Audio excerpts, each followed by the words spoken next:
नमस्कार दोस्तों, 4 जनवरी 2024 प्रधानमंत्री मोदी अपने सोशल मीडिया हैंडल्स पर लक्षद्वीप की कुछ फोटोज डालते हैं।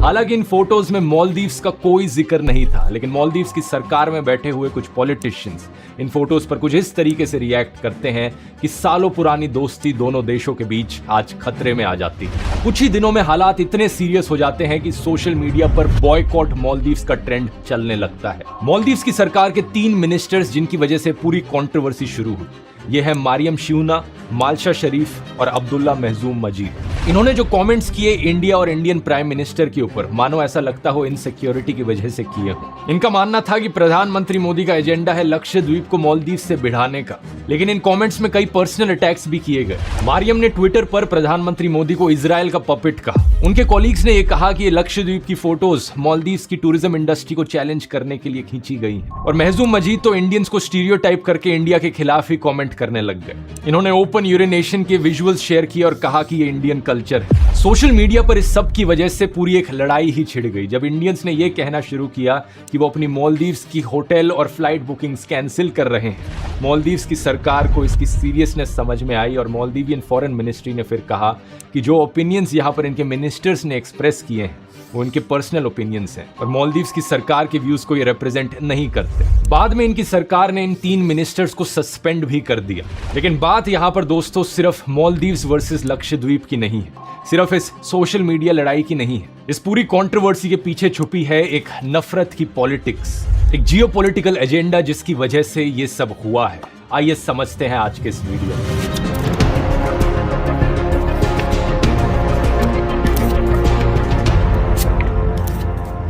एक चीज तो आप सब जानते होंगे दोस्तों कि मालदीव्स एक बहुत ही छोटा सा देश है।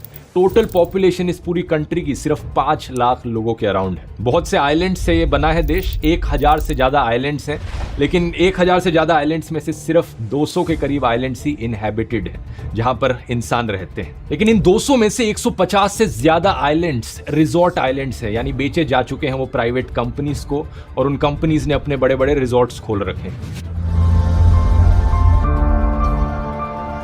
जाहिर सी बात है पूरा देश टूरिज्म पर बहुत ज्यादा डिपेंड करता है। 28% मालदीव्स का जो जीडीपी है वो टूरिज्म पर डिपेंड करता है और 90% सरकार के पास जो टैक्स का रेवेन्यू आ रहा है वो इंपोर्ट ड्यूटीज और टूरिज्म रिलेटेड टैक्सेस से आता है। और एक इंटरेस्टिंग फैक्ट, यहाँ पर इंडिया नंबर 1 देश है अगर मालदीव्स में आने वाले टूरिस्ट की संख्या देखोगे तो। 2023 में 2 लाख से ज्यादा इंडियन टूरिस्ट मालदीव्स घूमने गए। टोटल में 17.5 लाख टूरिस्ट इस साल मालदीव्स में आए थे। तो आप इमेजिन कर सकते हो 5 लाख की पॉपुलेशन के देश में 17 लाख से ज्यादा टूरिस्ट आ रहे हैं एक साल में। लेकिन इंडिया और मालदीव्स का जो रिश्ता है वो टूरिज्म से कहीं ज्यादा और गहरा है। सालों से इंडिया और मालदीव्स एक दूसरे के स्ट्रैटेजिक एलाइज भी रहे हैं और दोनों देशों के बीच में मिलिट्री कोऑपरेशन भी देखने को मिला है। इंडिया ने सागार जैसे इनिशिएटिव्स में एक स्पेशल रोल निभाया है। सागार का फुल फॉर्म है security and growth for all in the reason.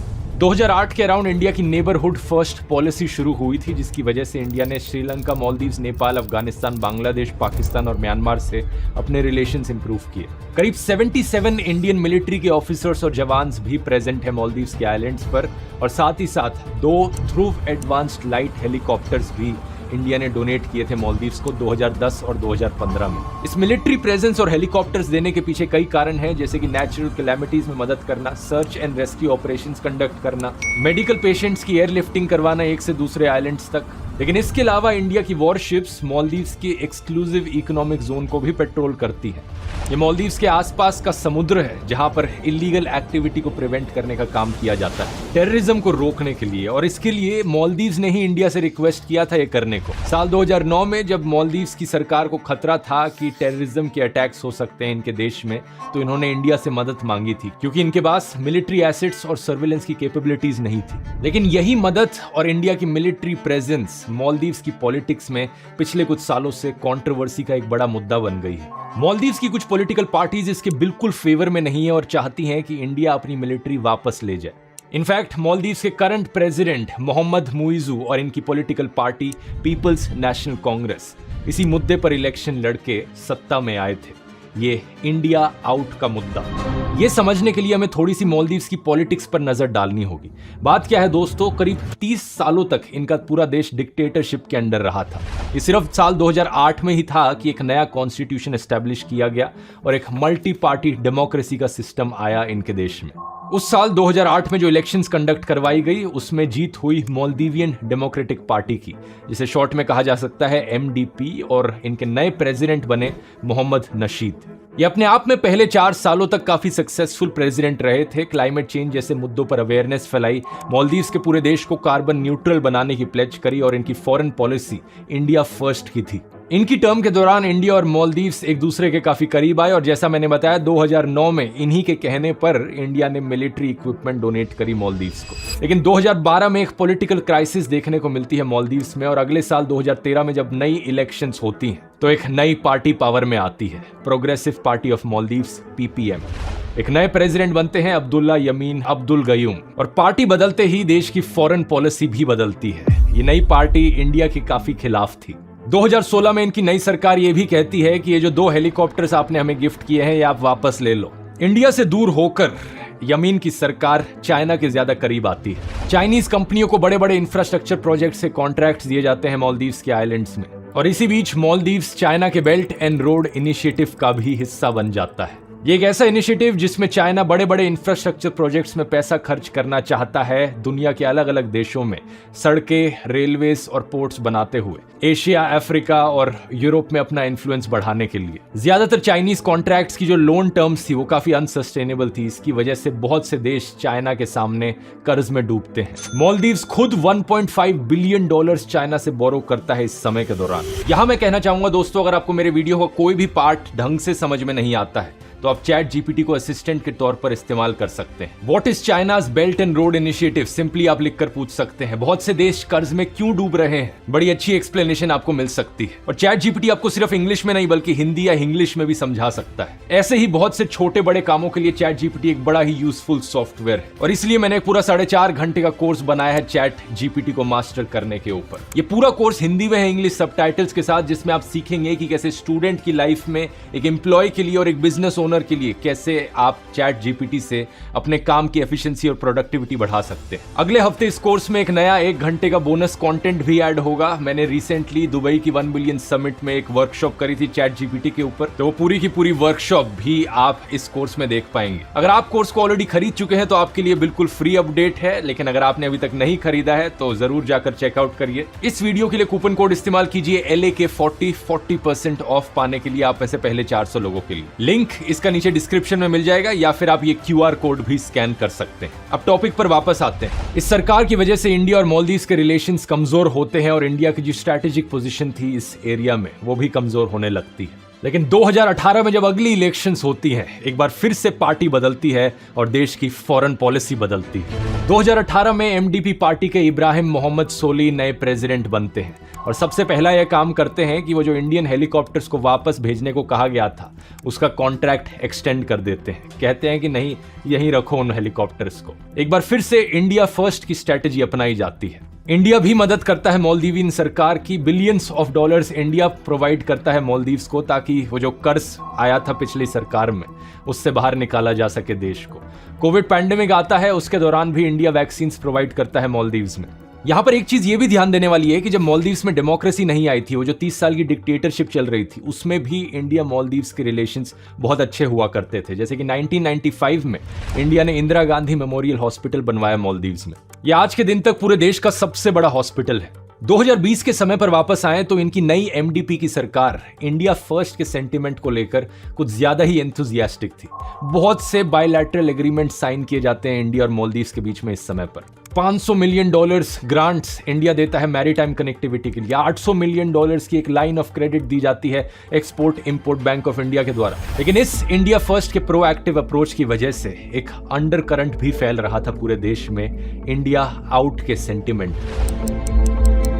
Opposition में बैठे जो पॉलिटिशियंस थे वो कह रहे थे कि कुछ ज्यादा ही याराना लगता है सरकार का इंडियन सरकार के साथ। 2021 तक कई जर्नलिस्ट आर्टिकल्स लिखे जा चुके थे, सोशल मीडिया पर बहुत सी पोस्ट करी जा चुकी थी जो ओपनली क्रिटिसाइज कर रही थी इंडिया को और कई मायनों में डिग्रेड भी कर रही थी इंडिया को। पॉलिटिशियंस के द्वारा भड़काऊ भाषण भी दिए जा रहे थे कि कैसे इंडिया की प्रेजेंस को इन आइलैंड से खत्म करना है। ये सब होता देखकर इंडियन हाई कमीशन जो मालदीव्स में है वो मालदीव्स की मिनिस्ट्री ऑफ फॉरेन अफेयर्स को लिखता है कहकर कि जो आर्टिकल्स लिखे जा रहे हैं और सोशल मीडिया पोस्ट लिखी जा रही हैं वो हमारी डिग्निटी को अटैक कर रही हैं। उसको लेकर कुछ करो। और ये जो लेटर होता है ये मालदीव्स के मीडिया में लीक हो जाता है। 2 जुलाई 2021 को एमडीपी की सरकार इंडिया से ऑफिशियली माफी मांगती है और वो कंसर्न एक्सप्रेस करती है कि कुछ लोग जो इंडिया के खिलाफ नफरत फैला रहे हैं मालदीवियन मीडिया और सोशल मीडिया पर, वो गलत है। यहाँ पर एक लोकल न्यूज पब्लिकेशन DRS का मेंशन किया जाता है और उनके को फाउंडर अहमद अजान का, स्पेसिफिकली पॉइंट आउट करते हुए कि ये ऐसे लोग हैं जो एंटी इंडिया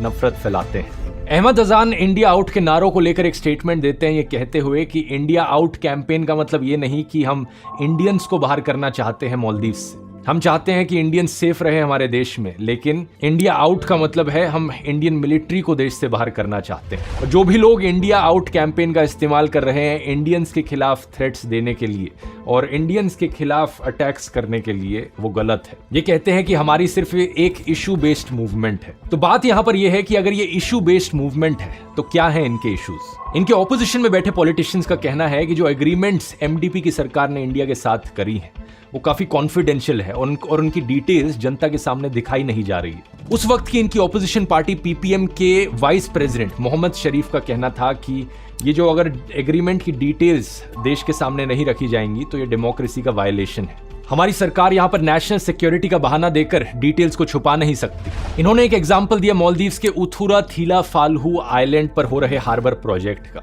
एक joint defence action plan sign किया गया था फरवरी 2021 में इंडिया और मालदीव्स के बीच में, जहां पर इंडिया का काम था इस कोस्ट गार्ड के हार्बर को डेवलप करना और मेंटेन करना। लीक्ड डॉक्यूमेंट्स ने यहां पर सजेस्ट किया कि इस एग्रीमेंट के अनुसार इंडियन मिलिट्री यहां पर कई दशकों तक रह सकती थी और इस पूरी फैसिलिटी के एक्सक्लूसिव राइट्स होते उनके पास। तो कई मालदीवियन लोग इस बात को सुनकर जेन्युइनली नाराज थे। जो लोग इंडिया आउट की कैंपेन को सपोर्ट नहीं भी कर रहे थे वो भी ऑपोजिशन को सपोर्ट करने लगे और इसी की वजह से 2023 में जब अगली इलेक्शंस बुलाई जाती हैं तो फिर से सत्ता पलटती है और इनकी पीपीएम पार्टी जो ऑपोजिशन में बैठी थी वो फिर से सत्ता में आ जाती है। इस बार ये पीपीएम पार्टी एक और पार्टी पीएनसी के साथ अलायंस बनाकर पावर में आती है और जो मालदीव्स के नए प्रेसिडेंट बनते हैं मोहम्मद मुइजू, वो इस राइट विंग पार्टी पीएनसी के ही कैंडिडेट थे। ये हुआ था 30 सितंबर 2023 को और यही पॉलिटिकल पार्टी जिन्होंने अपनी पूरी इलेक्शन कैंपेनिंग इंडिया आउट के मुद्दे पर करी थी आज पावर में है। देखने वाली बात यह भी है यहाँ पर कि अगर इनकी पिछली एमडीपी की सरकार ने थोड़ी ट्रांसपेरेंसी दिखाई होती और अपनी एग्रीमेंट्स को इतना कॉन्फिडेंशियल ना रखा होता तो शायद ये इंडिया आउट का सेंटिमेंट कभी इतना बड़ा बनता ही नहीं और शायद यहाँ पर सत्ता पलटती ही नहीं। लेकिन अब जब ये पीपीएम पार्टी पावर में आई तो ये इंडिया आउट की इस विचारधारा को और भी स्ट्रॉन्ग ले जाते हैं पिछली बार के कंपैरिजन में। इनके नए प्रेसिडेंट मोहम्मद मुइजू इलेक्शन जीतने के सिर्फ 4 दिन बाद खुलेआम ये बयान देते हैं कि मालदीव्स में मौजूद इंडियन फोर्सेस को देश छोड़कर जाना पड़ेगा। 17 नवंबर 2023 ये ऑफिशियली प्रेसिडेंट बनते हैं और इसके सिर्फ एक हफ्ते बाद 23 नवंबर को ये Indian union minister Kiren Rijiju से मिलते हैं और मिलकर ये फिर से वही बात कहते हैं कि इंडिया अपने सारे मिलिट्री पर्सनल्स को वापस ले ले मालदीव्स। और इस बात से सिर्फ 1.5 महीने बाद की ही तो बात है कि मुइजू के मिनिस्टर्स ओपनली प्रधानमंत्री मोदी और इंडिया को गालियां देने लग गए पब्लिक प्लेटफॉर्म पर। जब ऐसा हुआ तो मालदीव्स के जो पुराने प्रेसिडेंट्स रहे थे और इनकी जो एमडीपी पार्टी है उसके पॉलिटिशियंस ऑब्वियसली इंडिया के फेवर में बात करते हैं आज के दिन भी। मोहम्मद नशीद और इब्राहिम मोहम्मद सोली दोनों ने इस हेटफुल लैंग्वेज को कंडेम किया जो इंडिया के खिलाफ हुई। अब ये सारी चीजें जानकर आप यहाँ समझ सकते हैं दोस्तों कि बात यहाँ लक्षद्वीप की तो कभी थी ही नहीं, बात हमेशा से यहाँ पर मालदीव्स की इंटरनल पॉलिटिक्स की थी। ये इंडिया आउट का सेंटिमेंट कुछ मालदीवियन पॉलिटिशियंस के लिए एक जरिया है अपने लोगों को भड़काने का और भड़काऊ भाषण देकर वोट इकट्ठे करने का। 2021 में जब एमडीपी की सरकार थी और इंडिया आउट के नारे लग रहे थे तब भी एमडीपी के एक मिनिस्टर अली आजिम ने कहा था कि ये एंटी इंडिया मूवमेंट इसलिए हो पा रही है क्योंकि कुछ लोगों को मजा आता है भड़काऊ भाषण देने में। आज के दिन ये एक बहुत बड़ा उदाहरण है कि किस तरीके से नफरत भरी पॉलिटिक्स एक देश के लिए हानिकारक हो सकती है। ऐसे पॉलिटिशियंस आपको सिर्फ मालदीव्स में ही नहीं बल्कि दुनिया के हर देश में मिलेंगे जो या तो कभी एक कम्युनिटी के खिलाफ नफरत फैलाते हैं, किसी धर्म के खिलाफ नफरत फैलाते हैं या दुनिया में किसी देश के खिलाफ नफरत फैलाते हैं। अनफॉर्चुनेट चीज बस ये है कि बहुत से लोग बहक भी जाते हैं ऐसे नफरत भरे भाषणों से और डर से। मालदीव्स की नई सरकार की फॉरेन पॉलिसी को देखें तो एक बार फिर से वो चाइना की तरफ झुकती जा रही है। शायद ये सिर्फ कोइंसिडेंस की बात है कि ये पूरी कंट्रोवर्सी सिर्फ एक दिन पहले शुरू हुई थी मालदीवियन प्रेसिडेंट प्रेसिडेंट की चाइना विजिट से पहले 8 से 12 जनवरी तक वो चाइना में है। चाइना का जो गोदी मीडिया है उन्होंने तो इस चीज को प्रेज भी किया, ये कहते हुए कि देखो it demonstrates that Muizzu is treating India with a normal mindset and steering the relationship between Maldives and India to a normal state state relationship. ये भी अपने आप में एक बड़ी हिस्टोरिक चीज है कि मुइजू ने चाइना को चुना अपनी पहली फॉरेन ट्रिप के लिए। इससे पहले जितने भी मालदीवियन प्रेसिडेंट रहे थे वो हमेशा इंडिया आते थे अपनी पहली फॉरेन ट्रिप पर। और सिर्फ 2 दिन पहले की बात है, 10 जनवरी की, इस पूरी कंट्रोवर्सी के शुरू होने के बाद इनके प्रेसिडेंट मुइजू एक इनविटेशन देते हैं चाइनीज टूरिस्ट को कि आओ हमारे देश में आओ, क्योंकि इंडियंस ने बॉयकॉट करना शुरू कर दिया है तो ये ओपनली चाइनीज टूरिस्ट को अपने देश में इनवाइट कर रहे हैं। तो ये पूरा मुद्दा यहाँ पर मालदीव्स की पॉलिटिक्स का है, चाइना के फेवर में जो पार्टीज हैं वर्सेस इंडिया के फेवर में जो पार्टीज हैं। इससे ये भी पता चलता है कि 4-5 सालों बाद अगर फिर से सत्ता पलटती है मालदीव्स में, प्रो इंडिया पार्टी पावर में आती है, तो इंडिया का स्टांस भी मालदीव्स को लेकर बदल सकता है। जो बॉयकॉट मालदीव्स के नारे लगाए जा रहे हैं ये गो टू मालदीव्स के नारों में बदल सकते हैं कुछ सालों बाद फिर से। लेकिन रिगार्डलेस मालदीव्स की पॉलिटिक्स में जो भी कुछ हो, हम इंडियन टूरिज्म को तो हमेशा प्रमोट कर ही सकते हैं। बस एक चीज यहां पर ध्यान रखने वाली है, लोकल टूरिज्म को प्रमोट करते हुए लोकल बायोडाइवर्सिटी का और लोकल लोगों का भी ध्यान रखा जाना चाहिए। टूरिज्म पर्यावरण और लोकल लोगों के लाइवलीहुड्स को खत्म करके नहीं आना चाहिए। ये वीडियो पसंद आया तो जियो पॉलिटिक्स पर ये वाला वीडियो भी आपको बहुत पसंद आएगा, जिसमें मैंने बात करी है कि कैसे दुनिया भर के देश हथियारों की इंडस्ट्रीज को प्रमोट करते हैं और क्यों यूनाइटेड नेशंस ऐसे केसेस में फेल रह जाता है। यहां क्लिक करके देख सकते हैं। बहुत बहुत धन्यवाद।